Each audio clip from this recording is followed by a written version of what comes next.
Hello friends, welcome back to our channel ideal learning hub. आजचा आपला topic आहे maths 1 इयत्ता 10वीचा आपण 1.4 चालू केलं आहे आणि त्याच्यामध्ये आपण पहिली दोन गणिते घेतलेत. टोटल 4 गणिते आहेत, त्यातली पहिली दोन गणिते झालीत. आता पुढची दोन गणिते आपण बघूया. चला, 3 नंबरचं गणित आहे 27 upon x minus y x minus 2 plus 31 upon y plus 3 is equal to 85 and 31 upon x minus 2 minus plus 27 upon y plus 3 is equal to 89. असं हे एक्झाम्पल आहे. आपण आपल्या मेथड दुसरे एक्झाम्पल सॉल्व्ह करूया. पहिली मेथड आपण काय केली याच्यात, तर आपण पहिल्यांदा हे जे 27 आहे ते साईडला घेऊन आपण काय केलं होतं, या पद्धतीने त्याला कन्वर्ट करतो. 1 upon x minus 2 plus 31 1 upon y plus 3 is equal to 85. तसंच याला सुद्धा कन्वर्ट करूया. 31 into 1 upon x plus 2 plus 27 into 1 upon y plus 3 is equal to 89. Okay, हे कन्वर्ट केल्याच्या नंतर दुसरी स्टेप काय करतो आपण, हे जे सिमिलर क्वांटिटी दिसते आपल्याला, एक 1 upon x minus 2 1 upon x minus 2 1 upon y plus 3 1 upon y plus 3 याला आपण काहीतरी सपोज करतो. So let 1 upon x minus 2 is equal to m and 1 upon x minus y plus 3 is equal to m. आपण हे value suppose केल्या. आता हे जे आहे ते रिसबस्टिट्यूट करून आपण हे एक्झाम्पल कसं लिहू शकतो बघा. 27 हा झाला m, 27m plus 31n is equal to 85 आणि हे दुसरं कसं झालं 31m plus 27n is equal to 89. Okay, हे रिमॉडिफाय केलेलं हे थर्ड आणि हे फोर्थ इक्वेशन आपल्याला मिळालं. ओके, इथपर्यंतचे व्हॅल्यूज म्हणजे आपण हे एक्झाम्पल सॉल्व्ह करून इथपर्यंत हे आपण शिकलेलो आहे. आता याच्यानंतर काय तुम्हाला दिसतं, एक ऑब्झर्व करा. 1.1 ज्यावेळेस आपण घेतला त्याच्यामध्ये ही गोष्ट झाली होती की इथला एमचा जो आहे मल्टिपल तो इकडे एमचा 31 आहे, हा एमचा तिकडे एन वाला आहे बघा, आणि इकडे जो एम आहे तो इकडे एन आहे. ज्यावेळेस असं असतं त्यावेळेस आपण काय करतो, एकदा दोन्ही इक्वेशनची ऍडिशन करतो म्हणजे बेरीज, आणि एकदा दोन्ही इक्वेशनचे सबट्रॅक्शन करतो. ऍट द सेम टाइम दोन्ही गोष्टी करायच्या. एकदा ऍडिशन करूयात बघा. 27m 31m is equal to 85. 31m plus 27m is equal to 89. Addition करा. ऍट द सेम टाइम आपण सबट्रॅक्शन करूया. 27m plus 31m is equal to 85 and 31m plus 27m is equal to 89. याची subtraction करूया. Okay, one by one करू आपण. हे का करतोय, कारण क्रॉस आहे बघा. m चा मल्टिपल इकडे n वाला आहे, इकडचा m इकडे n, त्यामुळे आपण तसं करतो. ऍडिशन करताना कसं होईल, 27 plus 31 718 585 हा पण 58n आणि याची बघा 9 plus 5 14 8 8 16 17. ओके, इकडे काय होईल 27 minus 31 मधून 27 गेला तिकडे राहिले 4, मायनस साइन येईल त्याला कारण की तो मोठा नंबर आहे. -4 इथे +4 इज इक्वल टू -4. ओके, असा आला नंबर. आता इकडे बघा 58 याला सुद्धा 58 ने आपण डिवाइड करू शकतो. सो टोटल इक्वेशनला 58 ने डिवाइड. इथे सुद्धा 4 4 4 आहे, टोटल इक्वेशनला 4 ने डिवाइड करा. बघा ऍट द सेम टाइम दोन्ही गोष्टी करतो, कारण हे याच्या आधी पण झालेले आहे. 58 so m 58 n and 58 I think 3 जा 58 3 जा 174. हे इक्वेशन नंबर तुमचा आले थर्ड, फोर्थ आणि आले फिफ्थ. ओके, इकडे बघा 4 1 -m plus n is equal to -1. हे इक्वेशन नंबर 5 नंतर 6. ओके, हे दोन इक्वेशन्स आपल्याला मिळाले. कसं कसं केलं एक्झाम्पल तुम्ही नीट एकदा बघा पुन्हा. आपण काय केलं, या गोष्टी ज्या आपण करत आलोय साईडला करून जे सेम दिसतं त्याला आपण लेट करतो, पुट करतो, मीन्स सपोज करतो काही गोष्टी. त्यानंतर ते केल्यानंतर नवीन इक्वेशन्स तयार होतात. हे इक्वेशन कसं होतं, थोडंसं जरा आपल्या 1.1 मध्ये जे सेकंड लास्ट आणि लास्ट वाला एक्झाम्पल जो आहे त्यानुसार हे झालं. तसं आपण एकदा ऍडिशन केली, एकदा सबट्रॅक्शन केली, हे दोन नवीन एक्झाम्पल आपल्याला इक्वेशन्स मिळाले. आता काय करूयात, या इक्वेशन मधून आपण mn इझिली काढू शकतो. बघा आता इकडे आता एलिमिनेशन मेथड यूज करूया. ही m इथं प्लस आहे, इथं मायनस आहे. ओके, तर डिरेक्टली दोघांची ऍडिशन केली, कारण m ला जर रिमूव्ह करायचं झालं तर क्रॉस असल्यामुळे डायरेक्टली ऍडिशन करूया. सो ऍडिंग म्हणा, ऍडिंग इक्वेशन 5 and 6. बघा m plus n is equal to 3 plus plus minus M plus N is equal to -1. Addition केली तर हे क्रॉस साइन असल्यामुळे हे डायरेक्टली 0, हे 2n होईल आणि 3 - 1 तो होईल 2. ओके, म्हणजे आपल्याला काय मिळालं इकडे बघा, याचा इकडे देतो. सो काय मिळते आपल्याला इकडे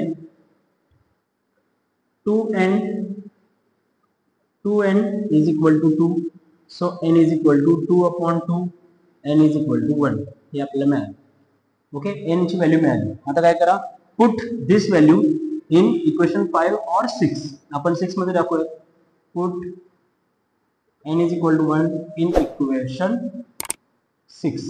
6 इक्वेशन काय, -m plus n is equal to -1. n ची व्हॅल्यू 1 इथे दाखवूया. -m plus 1 is equal to -1. Plus 1 तिकडे जाऊन मायनस होईल. So -1 is equal to -1. Okay, so answer is therefore -m is equal to -1 -1 -2. minus get cancel, so m is equal to +2. Okay, दोन value मिळाले. थोडेसे असे लिहिण्याचं कारण आहे की मला इकडे थोडा स्पेस पाहिजे होता. आपल्याला एकदमच एक्झाम्पल तुम्हाला हे लिहिला आणि स्क्रीनशॉट काढायला बरं पडेल, त्यानुसार मी ते केलं. इकडे बघा, आपण हे दोन इक्वेशन मिळाल्यानंतर सेम आपली एलिमिनेशन मेथड केली, n ची व्हॅल्यू काढली. n ची व्हॅल्यू आपण या दोन्हीपैकी कुठल्या एका इक्वेशन मध्ये टाकली आणि m ची व्हॅल्यू काढली. ओके, आता याच्यानंतर आपलं ते टार्गेट आहे का, नाही. आता मेन काम झालं. आता थोडंसं लास्ट एंड करायचं आपल्याला. इथे आपण बघा या दोन गोष्टी सपोज केल्या, यावरून आपल्याला x आणि y ची व्हॅल्यू फाइंड आउट करायची. ओके, ही आहे तुमची m. So we have what 1/x - 2 is equal to m and 1/y + 3 is equal to n. Okay, so 1/x - 2 is equal to m. m means 2 and 1/y + 3 is equal to n. n means 1. So cross multiply केल्यानंतर काय होईल बघा, इथे याने याला multiply करायचं, हे इकडे means 1 is equal to 1 and 2 into x - 2. मग बघा इकडे काय होईल, आता 1 is equal to 2x - 2 to the 4. So -4 इकडे येऊन प्लस होती. 1 + 4 is equal to 2x. So 1 + 4 means 5. Then 2x. So 2 divide होईल. So 5/2 is equal to x. He x ची व्हॅल्यू आपल्याला मिळाली. Okay, at the same time y मिळते बघा. हे काय होईल, 1 is equal to y तिकडे जाईल y + 3. आता हा +3 कडून मायनस होईल. 1 - 3 is equal to y. So therefore y is equal to -2. या दोन व्हॅल्यूज आपल्याला मिळाल्या. x is equal to 5/2 and y is equal to -2. या दोन व्हॅल्यू मिळाल्या. एक्झाम्पल थोडंसं मोठं पण समजायला सोपं आहे. तुम्ही जर एका दमात करायचं म्हटलं तरी तुम्हाला जमू शकते, काही असं अवघड नाही. फक्त स्टेप्स व्यवस्थित फॉलो करा. ओके, कसं केलं एक्झाम्पल पुन्हा एकदा बघा. वेळोवेळी मी डबल येऊन सांगितलेलंच आहे. व्यवस्थित एक्झाम्पल तुम्ही स्क्रीनशॉट काढा आणि त्या पद्धतीने समजून घेऊन लिहून घेण्याचा प्रयत्न करा. आपण आता पुढचं एक्झाम्पल. ओके, या एक्सरसाइज मधलं लास्ट एक्झाम्पल बघूयात. बघा, हे आहे 1/3x + y + 1/3x - y is equal to 3/4. 1/2 into 3x + y - 1/2 into 3x - y is equal to -1/8. याच्यात पण सिमिलॅरिटी तुम्हाला दिसते. 1/3x + y 1/3x - y. इथे हा फक्त 2 आहे ना, तो साईडला काढला तरी चालेल. ओके, कसं होईल मग बघा, आपण लेट करा इथे 1/3x - y + y is equal to m. Okay, and 1/3x - y is equal to m. आपण पुट करूया त्यात. कसं होईल, हे तर डायरेक्टली m होईल. So m + n is equal to 3/4. हे इक्वेशन नंबर 3 झालं. आणि याचं कसं होईल, 1/2m - 1/2n is equal to 1/8. ठीक. आता हे जे तुम्हाला न्यूमरेटर डिनोमिनेटरच्या फॉर्म मध्ये दिसतंय, तसं जर तुम्हाला नको असेल तर तुम्ही काय करा, हा इथे 4 आपल्याला नको डिनोमिनेटरला, आणि इकडे पण हे 2 नको आहे. ठीक आहे, मग काय करू शकतो आपण, इकडे या ठिकाणी डिरेक्टली याला टोटल याला 4 ने मल्टिप्लाय करा. तर हा 4 जो आहे तो इथे इथून गायब होईल आणि इथे येणार 4. कुठलीही गोष्ट करत असताना ती टोटल इक्वेशनला करावी लागते आपल्याला. ठीक आहे, जरी हा असं ठेवलं आहे, असं काही प्रॉब्लेम नाही केला तरी सुद्धा प्रॉब्लेम म्हणजे काय होणार नाही. आणखीन एक गोष्ट इथं होईल, हे इथं काहीतरी करण्यापेक्षा जर आपण इथेच हा 2 नकोय आपल्याला, तर होल इक्वेशनला जर 2 ने मल्टिप्लाय केलं तर तो डिनॉमिनेटरचा 2 जो आहे तो निघून जाईल. आपण काय करूया, इक्वेशन 4 जे आहे त्यालाच आपण 2 ने मल्टिप्लाय करू. तर काय होईल बघा, मल्टिप्लाय इक्वेशन 4 बाय 2. 2 ने मल्टिप्लाय केलं तर काय होईल, 2 into 1/2m minus 2 into 1/2n 2 into minus 1/8 cross multiplication. हे केलं, राहिलं काय, m minus n is equal to minus 1/4. हे इक्वेशन नंबर तुमचं आलं 5. ओके. आता इक्वेशन 3 आणि इक्वेशन 5 ला तुम्ही कम्पेअर करा. तुमच्या लक्षात येईल की आता इथे mn आहे, इथे पण mn आहे, इथे n ला प्लस आहे, इथे मायनस आहे. आपण n रिमूव्ह करू शकतो. करूयात ना पटकन. चला मग काय करा, डायरेक्टली आता बघा क्रॉस आहे तर ऍड करावं लागेल. So adding equation 3 and 5, 3 and 5 चे ऍडिशन करू. Addition 1 plus n is equal to 3/4 and 1 m minus n is equal to minus 1/4. Addition करतोय, हे होईल 2m, हे 0 होईल कारण की प्लस मायनस आहे. आणि यांची ऍडिशन कशी होईल बघा, 4 जो आहे तो कॉमन आहे. मी तुम्हाला थोडंसं रफ इकडे दाखवतो बघा, लक्ष द्या. हे आपण बेसिक्स मध्ये बरंच घेतलेलं आहे. 3/4 आणि इथे मायनस साइन आहे, हे मायनस आहे, मायनस 1/4 यांची आपण ऍडिशन करतोय, बट साइन रूल नुसार तिथे सबट्रॅक्शन होणार आहे. काय होईल, या ठिकाणी डिनॉमिनेटर सेम आहे म्हटल्यानंतर वरची फक्त सबट्रॅक्शन होईल. डिनॉमिनेटर सेम, 3 - 1 2 होईल, 2/4 मीन्स 1/2. हे आन्सर मिळेल तुम्हाला त्याचं. म्हणजे इथे आन्सर किती आलं, 1/4, 1/2 sorry. So 2m is equal to 1/2. m is equal to what, हा जो 2 आहे तो तिकडे जाऊन काय होईल, डिवाइड होईल. So 2 into 2, so m is equal to 1/4 ही व्हॅल्यू मिळाली. आता ही व्हॅल्यू आपण काय करूयात, यात किंवा यात कशातही टाकू. हा, यातच टाकू. चला put m is equal to 1/4 in equation 5. 5 equation काय, m minus n is equal to minus 1/4. m च्या इथे 1/4 टाकायचे, minus n is equal to minus 1/4. हा जो इकडे प्लस आहे तो तिकडे मायनस होईल, याचा मायनस आहे. So minus n is equal to minus 1/4 minus 1/4. Okay. Again denominator same आहे, वरचे फक्त -1 होईल, इकडे minus n as it is आहे. काय झालं इथे बघा, minus n is equal to -1 minus 2/4. Answer काय आलं, 1/2. मायनस 1/2, मायनस मायनस कॅन्सल झालं. So n is equal to 1/2. आपल्याला 1/2 n ची व्हॅल्यू मिळाली. m मिळाला 1/4, n मिळाला 1/2. आता इथे एक्झाम्पल संपलंय का, नाही. आपल्याला x आणि y ची व्हॅल्यू पुट करायची, काढायची आहे. हे बघा इथे आपण हे रिलेशन मांडलेलं आहे. सो वी हॅव काय, 1/3x plus y is equal to m and 1/3x minus y is equal to n. So 1/3x plus y, m ची value is equal to 1/4 and 1/3x minus y is equal to n आहे 1/2. Okay, value put केल्या. Cross multiply करूया. 4 इकडे आला, याने याला multiply केलं काय फरक पडेल का, नाही. हे आहे असं.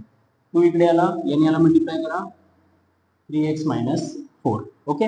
आता इक्वेशन्स तयार झाले बघा, सरळ करतो फक्त मी. इज इक्वल टू 4 आणि हे 3x - y is equal to 2. Again आपल्याला एलिमिनेशन मेथड करायचे. कशी करणार बघा, इथे तुम्हाला y इथे प्लस दिसतोय, इथे मायनस दिसतोय. y एलिमिनेट करणं सोपं आहे, क्रॉस आहे त्यामुळे ऍडिशन करायची. सो ऍडिंग करा. So 3x plus y is equal to 4 and 3x minus y is equal to 2. Addition करा.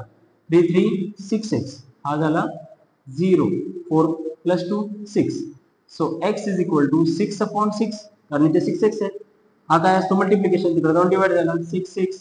So x is equal to 1. Put this value in equation कुठल्या पण, any one. So put x is equal to 1 in equation 3x minus y is equal to 2. So therefore 3x minus y is equal to 2. 3x, x is equal to 1 है ना, so 1 की value put करा अशी, minus y is equal to 2. 3 into 1 3 minus y is equal to 2 plus 3 तिकडे जाऊन minus 3 minus y is equal to 2 minus 3 minus y is equal to minus 1 minus minus cut, so y is equal to again 1. So we have now our values, that is x is equal to 1 and y is equal to 1. या पद्धतीने example केलं. अवघड काहीच नाही. ज्या steps आपण आता follow करत आलो त्या सेम स्टेप आपण फॉलो केल्या. इथे बघाल असं एक्झाम्पल दिलं होतं, त्याला आपण हे साईडला काढून त्याला m आणि n पुट केलं, त्यानंतर आपल्याला हे इक्वेशन्स मिळाले. इथे थोडासा कॉम्प्लेक्स आला. इथे 1/2 होता.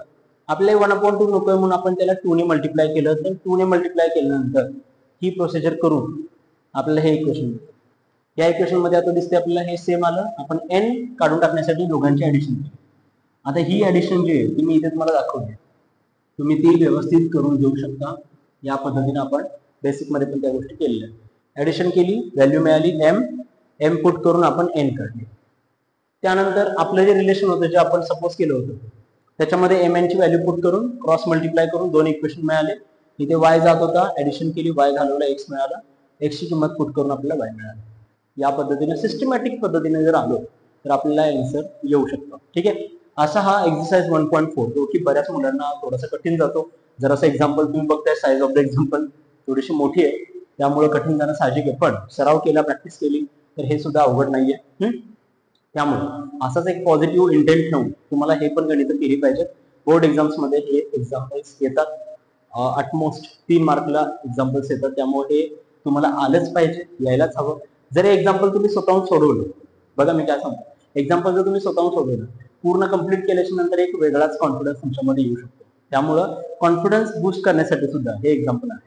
प्लस या एकाच एक्झाम्पल मध्ये तुमचे साइन रूल जे आहे, तुमचं मॅथमॅटिकल जे काही प्रोसेस असतात त्या सगळ्या एलिमिनेशन मेथड 2-3 वेळा करताय, त्यामुळे ती सुद्धा हे सगळ्याच गोष्टी एकदम परफेक्ट होत असल्यामुळे एकदम एंटायर अल्जेब्रा तुमचा जे आहे ते तुमचं परफेक्ट होण्यासाठी हे एक्झाम्पल खूप मदत करतं. त्यामुळे तुम्ही हे एक्झाम्पल बारकाईने करा. आपण आता नेक्स्ट जो 1.5 आहे तो आपण नेक्स्ट लेक्चर मध्ये आपण कव्हर करूयात. तोपर्यंत शिकत राहा, अभ्यास करत राहा, सराव करत राहा आणि नवीन नवीन गोष्टी समजून घेण्यासाठी आणि असंच आपले नवीन नवीन व्हिडिओ समजून जाणून घेण्यासाठी आपल्या YouTube चॅनलला सबस्क्राईब करा आणि सपोर्ट करत राहा. तुमच्या सर्व मित्रांपर्यंत हे जे काय व्हिडिओज आहेत आपले ते शेअर करा. ठीक आहे. धन्यवाद.